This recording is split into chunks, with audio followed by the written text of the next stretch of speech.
چگونه متاورس در حال تغییر جراحی است؟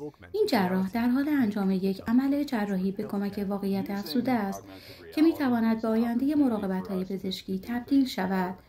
استفاده از واقعیت افزوده فرصتی عالی برای پزشکان جهت انجام بهتر کارهاست.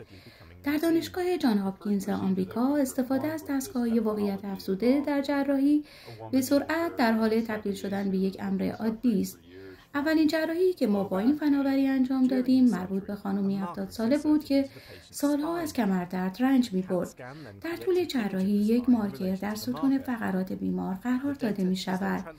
سپس یک اسکن CAT یک تصویر از ستون فقرات مرتبط با مارکر تولید می‌کند. سپس داده‌ها به هدست واقعیت افزوده منتقل می‌شوند. همزمان که من داخل بدن بیمار را نگاه می‌کنم و پیچ را به داخل ارسال می‌کنم، در صفحه نمایش هداب تصویر کامپیوتری را می‌بینم که نشان می‌دهد پیچ دقیقاً کجا می‌رود. اون تقریباً شبیه یک سیستم GPS است.